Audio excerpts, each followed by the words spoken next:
ಇದೇ ವರ್ಷದ ಜನವರಿ 30ನೇ ತಾರೀಕು ಆತ್ಮಹತ್ಯೆಗೆ ಶರಣಾದಂಥ ಕಾನ್ಫಿಡೆಂಟ್ ಗ್ರೂಪ್ನ ಮುಖ್ಯಸ್ಥ ಸಿಜೆ ರಾಯ್ ಆತ್ಮಹತ್ಯೆ ಪ್ರಕರಣಕ್ಕೆ ಸಂಬಂಧಪಟ್ಟ ಹಾಗೆ ತನಿಖೆಯ ಸಂದರ್ಭದಲ್ಲಿ ಸ್ಫೋಟಕ ಮಾಹಿತಿ ಬಯಲಾಗಿದೆ. ಸಿಜೆ ರಾಯ್ ವಾಟ್ಸ್ಆಪ್ ರಿಟ್ರೀವ್ನಲ್ಲಿ ಹಲವು ಆಘಾತಕಾರಿ ಅಂಶಗಳು ಬೆಳಕಿಗೆ ಬಂದಿದ್ದಾವೆ. ಸೂಸೈಡ್ಗೆ ಉದ್ಯಮಿ ಸಿಜೆ ರಾಯ್ ಪೂರ್ವ ತಯಾರಿಯನ್ನ ಮಾಡಿಕೊಂಡಿದ್ರಂತೆ. ಹೇಗೆ ಸಾಯಬೇಕು, ಯಾವ ರೀತಿ ಸಾಯಬೇಕು, ಯಾವ ವೆಪನ್ನ ಬಳಸಬೇಕು ಸಾಯೋದಕ್ಕೆ, ಈ ಬಗ್ಗೆ ಸಿಜೆ ರಾಯ್ ರಿಸರ್ಚ್ ಮಾಡಿದ್ರು, ಹುಡುಕಾಟವನ್ನ ನಡೆಸಿದ್ರು ಅನ್ನೋ ಬಗ್ಗೆ ಮಾಹಿತಿಗಳು ಸಿಕ್ಕಿವೆ. ಆತ್ಮಹತ್ಯೆಗೆ ಸಂಬಂಧಪಟ್ಟ ಹಾಗೆ ಕೆಲ ದಾಖಲೆಗಳು ವಾಟ್ಸ್ಆಪ್ನ ರಿಟ್ರೀವ್ ಮಾಡುವಂತಹ ಸಂದರ್ಭದಲ್ಲಿ ತನಿಖೆ ನಡೆಸ್ತಾ ಇರುವಂತಹ ಪೊಲೀಸರಿಗೆ ಲಭ್ಯವಾಗಿದೆ.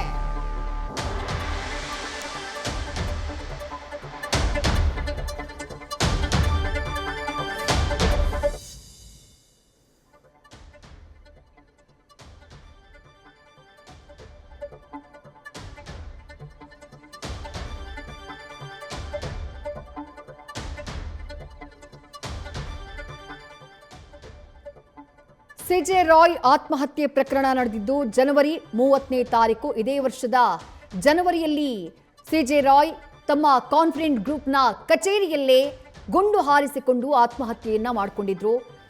ಇಡೀ ಉದ್ಯಮ ವಲಯವನ್ನ ಬೆಚ್ಚಿ ಬೀಳಿಸಿದ್ದಂಥ ಪ್ರಕರಣ ಇದು.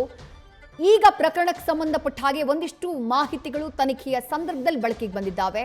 ಪ್ರಮುಖವಾಗಿ ಉದ್ಯಮಿ ಸಿಜೆ ರಾಯ್ ಸೂಸೈಡ್ ಕೇಸ್ಗೆ ಸಂಬಂಧಪಟ್ಟ ಹಾಗೆ ಆ ಚಕ್ರವ್ಯೂಹವನ್ನ ಭೇದಿಸೋಕೆ ತನಿಖೆಯ ಆಳಕ್ಕಿಳಿದಿತ್ತು ಎಸ್ಐಟಿ ಸ್ಪೆಷಲ್ ಇನ್ವೆಸ್ಟಿಗೇಷನ್ ಟೀಮ್. ಈ ಸಂದರ್ಭದಲ್ಲಿ ಒಂದಿಷ್ಟು ಟೆಕ್ನಿಕಲ್ ಎವಿಡೆನ್ಸ್ಗಳು ಪತ್ತೆಯಾಗಿದ್ದಾವೆ. ಸೂಸೈಡ್ಗೆ ಪೂರ್ವ ತಯಾರಿಯನ್ನ ನಡೆಸಿದ್ರು ಉದ್ಯಮಿ ಸಿಜೆ ರಾಯ್ ಅನ್ನೋದು ಬಯಲಾಗಿದೆ. ಸಿಜೆ ರಾಯ್ ಅವರ ವಾಟ್ಸ್ಆಪ್ನ ರಿಟ್ರೀವ್ ಮಾಡಲಾಗಿತ್ತು. ಆ ರಿಟ್ರೀವ್ ಮಾಡಿದಂಥ ಅಂಶಗಳು ಈಗ ಲಭ್ಯವಾಗಿದ್ದಾವೆ. ಪೊಲೀಸರಿಂದ ಸುಮಾರು 1 ಲಕ್ಷಕ್ಕೂ ಹೆಚ್ಚು ವಾಟ್ಸ್ಆಪ್ ಚಾಟ್ಗಳ ಪರಿಶೀಲನೆಯಾಗಿತ್ತು. ಸಾಯೋದಕ್ಕೂ ಮೊದಲೇ ಹೇಗೆ ಸಾಯಬೇಕು ಅಂತ ಹೇಳಿ ಸಿಜೆ ರಾಯ್ ಸ್ವಲ್ಪ ರಿಸರ್ಚ್ ಎಲ್ಲ ಮಾಡಿಬಿಟ್ಟಿದ್ರಂತೆ. ಸೂಸೈಡ್ಗೆ ಯಾವ ವೆಪನ್ನ ಬಳಸಬೇಕು ಅಂತ ಹೇಳಿ ಹುಡುಕಾಟವನ್ನ ಕೂಡ ನಡೆಸಿದ್ರಂತೆ. ಹಾಗೆ ಕೊನೆಗೆ ಗುಂಡು ಹಾರಿಸಿಕೊಂಡು ಆತ್ಮಹತ್ಯೆಗೆ ಶರಣಾಗ್ತಾರೆ ಸಿಜೆ ರಾಯ್. ಆತ್ಮಹತ್ಯೆಗೆ ಸಂಬಂಧಪಟ್ಟ ಹಾಗೆ ಕೆಲ ಪ್ರಮುಖ ದಾಖಲೆಗಳು ಪೊಲೀಸರಿಗೆ ಲಭ್ಯವಾಗಿದೆ ಎನ್ನುವಂಥ ಮಾಹಿತಿ ಸಿಗ್ತಾ ಇದೆ. ಎಸ್ಐಟಿಯಿಂದ ಕೆಲವೇ ದಿನಗಳಲ್ಲಿ ಚಾರ್ಜ್ ಶೀಟ್ ಕೂಡ ಸಿಜೆ ರಾಯ್ ಆತ್ಮಹತ್ಯೆ ಪ್ರಕರಣಕ್ಕೆ ಸಂಬಂಧಪಟ್ಟ ಹಾಗೆ ಸಲ್ಲಿಕೆಯಾಗಲಿದೆ. ಮತ್ತಷ್ಟು ಡೀಟೇಲ್ಸ್ ನಮ್ಮ ಪ್ರತಿನಿಧಿ ಸಂದೇಶ್ ನೀಡ್ತಾ ಹೋಗ್ತಾರೆ. ಸಂದೇಶ್, ಆರಂಭದಿಂದಾನೂ ಇದ್ದಿದ್ದು ಒಂದೇ ಅನುಮಾನ, ಸಿಜೆ ರಾಯ್ ಅವರು ಸೂಸೈಡ್ ಮಾಡ್ಕೊಂಡಿರಬಹುದು ಅಂತ ಹೇಳಿ. ಬಟ್ ಯಾವ ಕಾರಣಕ್ಕೆ, ಹೇಗೆ, ಇಂಥದ್ದೆಲ್ಲ ಪ್ರಶ್ನೆಗಳಿತ್ತು. ಈಗ ಪ್ರಕರಣಕ್ಕೆ ಸಂಬಂಧಪಟ್ಟ ಹಾಗೆ ವಾಟ್ಸ್ಆಪ್ ರಿಟ್ರೀವ್ ಮಾಡಿದಂತಹ ಸಂದರ್ಭದಲ್ಲಿ ಹಲವು ಸ್ಫೋಟಕ ವಿಚಾರಗಳು ಬೆಳಕಿಗೆ ಬಂದಿರೋದು. ಏನೆಲ್ಲ ಮಾಹಿತಿಗಳನ್ನ ಪೊಲೀಸರು ಕಲೆ ಹಾಕಿದ್ದಾರೆ ಸಂದೇಶ್?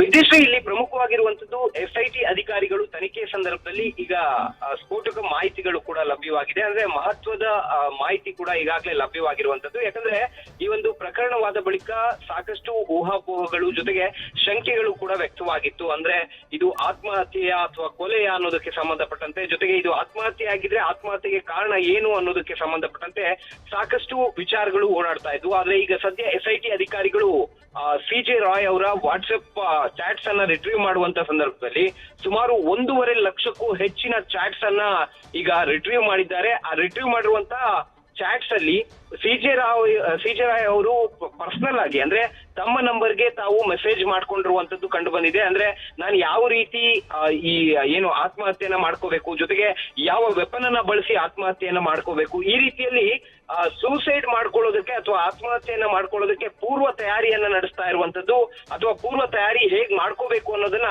ಟೆಕ್ಸ್ಟ್ ಮೆಸೇಜ್ ಅಲ್ಲಿ, ಅಂದ್ರೆ ವಾಟ್ಸ್ಆಪ್ ಮೆಸೇಜ್ ಅಲ್ಲಿ ಬರೆದು ಅದನ್ನ ತಮ್ಮ ನಂಬರ್ಗೆ ಕಳಿಸ್ಕೊಂಡಿದ್ದಾರೆ. ಜೊತೆಗೆ ಈ ವಾಟ್ಸ್ಆಪ್ ನಲ್ಲಿ ಮೆಟಾ ಏನಿದೆ, ಮೆಟಾ ಎಐ ನಲ್ಲೂ ಕೂಡ ಇವರು ಹುಡುಕಾಡಿರೋದಕ್ಕೆ ಸಂಬಂಧಪಟ್ಟಂತೆ ಸಾಕಷ್ಟು ಚಾಟ್ಸ್ ಗಳು ಕೂಡ ಲಭ್ಯವಾಗಿದೆ. ಹಾಗಾಗಿ ಇದು ಸರ್ಕಮ್ಸ್ಟೆನ್ಷಿಯಲ್ ಎವಿಡೆನ್ಸ್ ಹಾಗೆ ಟೆಕ್ನಿಕಲ್ ಎವಿಡೆನ್ಸ್ ಇಂದ ಇದು ಆತ್ಮಹತ್ಯೆ ಅನ್ನೋದು ಈಗ, ಅಥವಾ ಆತ್ಮಹತ್ಯೆ ಅನ್ನೋದಕ್ಕೆ ಸಂಬಂಧಪಟ್ಟಂತೆ ಈಗಾಗಲೇ ದಾಖಲೆಗಳನ್ನ ಜೊತೆಗೆ ಸಾಕ್ಷಿಗಳನ್ನ ಕೂಡ ಎಸ್ಐಟಿ ಅಧಿಕಾರಿಗಳು ಸಂಗ್ರಹಿಸುವಂತ ಕೆಲಸವನ್ನ ಮಾಡಿರೋದ್ರಿಂದ ಈಗ ಆತ್ಮಹತ್ಯೆಗೆ ಕಾರಣ ಏನು ಅನ್ನೋದನ್ನ ಫೈಂಡ್ ಔಟ್ ಮಾಡ್ಬೇಕಾಗುತ್ತೆ. ಆ ಹಿನ್ನೆಲೆಯಲ್ಲಿ ಈಗಾಗಲೇ ಈ ಒಂದು ಮಾಹಿತಿಯ ಆಧಾರದ ಮೇಲೆ ಯಾವ ಕಾರಣಕ್ಕೆ ಮಾಡಿದ್ರು ಅನ್ನೋದಕ್ಕೆ ಸಂಬಂಧಪಟ್ಟಂತೆ ಈಗಾಗಲೇ ಹೇಳಿಕೆಗಳನ್ನು ಕೂಡ ತೆಗೆದುಕೊಂಡಿದ್ರು. ಹಾಗಾಗಿ ಅದರ ಆಧಾರದ ಮೇಲೆ, ಅಂದ್ರೆ ಈ ಎಲ್ಲಾ ಎವಿಡೆನ್ಸ್ ಗಳ ಆಧಾರದ ಮೇಲೆ ಮುಂದಿನ ಹಂತದಲ್ಲಿ ಚಾರ್ಜ್ ಶೀಟ್ ಅನ್ನ ಏನ್ ಸಲ್ಲಿಕೆ ಮಾಡ್ತಾರೆ ಇನ್ನು 2 ವಾರಗಳ ಒಳಗೆ, ಆ ಸಂದರ್ಭದಲ್ಲಿ ಕಾರಣ ಏನು ಅನ್ನೋದನ್ನು ಕೂಡ ಎಸ್ಐಟಿ ಅಧಿಕಾರಿಗಳು ನ್ಯೂಸ್ ಫಸ್ಟ್ ನಿರ್ಭೀತಿಯಿಂದ ನಿಮ್ಮ ಪರವಾಗಿ.